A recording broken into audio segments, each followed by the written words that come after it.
a brand new Traeger for 150 bucks. Hey guys, it's Brandon with Investment Joy. I'm doing a video about pallet stores today. I don't know if you know what that is, but it's where if you go to Walmart or Home Depot or any place like that where products are purchased and then people return them, you actually have the opportunity to buy those product returns. Now, I don't run a pallet store, my twin brother does. This is Ben. He has his own YouTube channel too, so you should check it out. If you like seeing the more detail-oriented, tearing apart refrigerators, and doing the pallet sales. And we had a flood.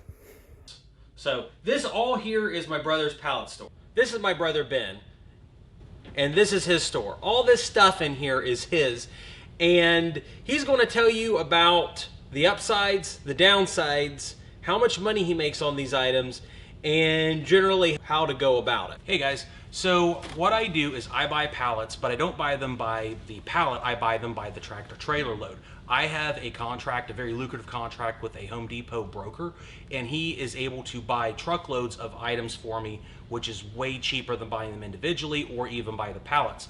So something like, I don't know, a cheap old little tower fan, which is definitely on the cheap end of what I get. I may only spend something like $3 on this item when it may retail for $20. There's many fridges, there's some portable air conditioners, there's all kinds of small and large stuff, like mini fridges I may pay $30 for and they retail for about $200 to $300. It's usually a percentage off of MSRP that I pay, which can be anywhere from 15% at the lowest up to about 35% of retail for the highest. And also sometimes Home Depot marks it up even beyond to a real MSRP instead of retail, and I pay a lower margin on it too. Hey Ben, tell us about this microwave. It's a piece of crap. I mean, it's wonderful. It came to us open box like this, so there's no box to it. I don't think there's any sort of plate inside of it.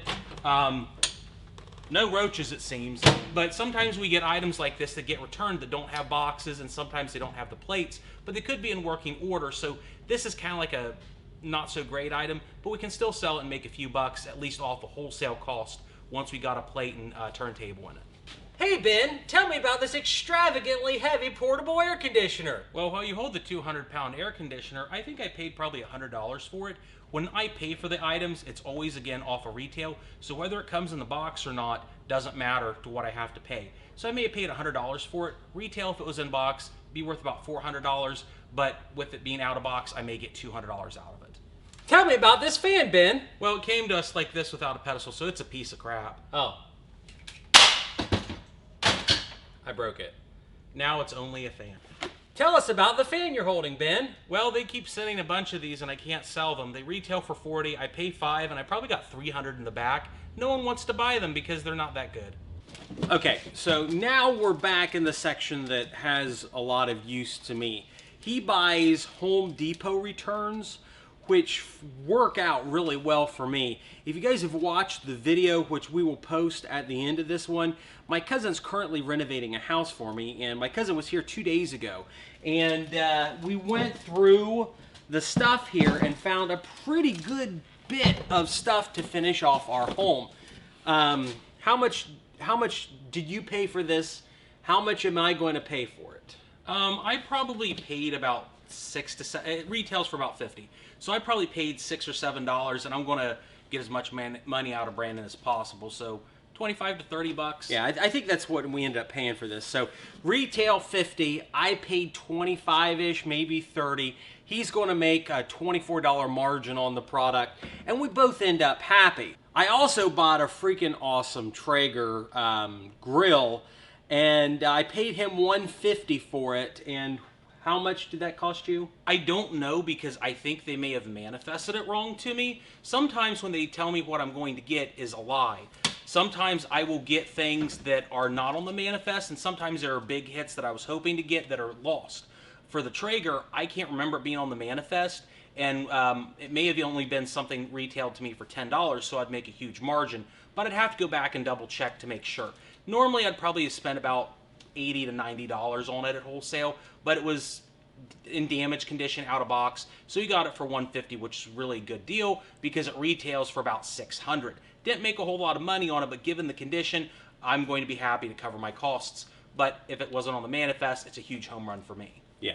So once again, that's a Traeger. I paid $150. He might have 80 in it, and it's in between a $600 to $800 grill from Home Depot. Okay, tell us about this giant mountain of crap. So when I get a load of items in, I get a lot of good things, sometimes deep freezes, air conditioners, really hot, fast-selling items. But sometimes I get stuff that doesn't sell quite as fast, so I have to manage the madness. Pillow covers, fans, some sort of like electric-powered weed eaters and different things, and those are damaged, so we got to take two and make one. So slowly we'll work through this pile as the year goes on. We'll sell a little bit here, sell a little bit there. Sometimes I'll do a flash sale and get rid of a bunch of fans at once. I did only fan sale a few weeks ago, $10 each, get whatever you want, and I made a few $100s in a day. But this is generally my slow pile.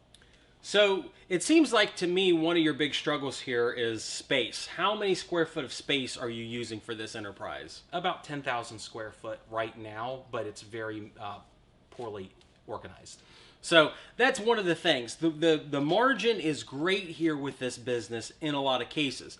What percentage would you say are useless pieces of crap like the fan we threw away over there? 10 to 15%, but we can restore some of it because we work on used appliances all the time. So that's a benefit to Ben here with his appliances. So this is actually the second pallet store my brother has established. The first one kind of failed. He was dealing with pallet furniture, and while the upside was good in some cases, there were a lot of other cases. The door just magically opened. It was bolted shut. Now it's open, and now Jeff is over there watching and laughing, and he's waving. So the first pallet store my brother had was not successful. A lot of the equipment was missing parts, and he couldn't make any money on it. Now his business model's got a little bit better. He's buying by the tractor trailer load as opposed to individual pallets. And these kinds of businesses are becoming extremely popular where people are buying and reselling pallets. But even though the margins, which can sometimes be 90%, 9 times your money in, you do have to deal with damaged products, poor products, missing part products, as well as stuff that's improperly manifested. So while this is a business that can be lucrative, you have to be very, very careful and realize that not everything is perfect about it. The grass always looks green from the outside, but once you're in it, you do have to have a business process or a way to deal with broken products and things like that. But there is a lot of money in it. So if you have any questions, Ben will probably be answering some of your general questions in the comments. There's also going to be a link in the description to his YouTube channel, so you can see more of the in-depth look on this. This is just a gloss over the surface. So I appreciate every single one of you guys for watching this. Thanks, and be sure to subscribe to my channel and like the video if you already haven't. Thank you. Hey TikTok, this is my 11-year-old daughter Juliet, and she really wants a Nintendo Switch. But guess what? I'm not going to buy it for her. I know what you're thinking. The guy that owns all these businesses and the laundromat and the vending machines and all the rental properties, he won't even buy his own daughter a Nintendo Switch? You're darn right I won't, because I won't buy stuff for my kids unless they work for it. So I've convinced my children that in order to get a Nintendo Switch, they have to earn every single penny in order to do it. So they've come up with the great idea. They are planting pumpkins and growing them and selling them. Here's the first batch. And the reason I wanted to do this TikTok real quick for you guys today is I'm not telling any of you to do stuff that I'm not making my own kids do. It's unbelievably important that you learn to get around good people and start your own business. Thanks.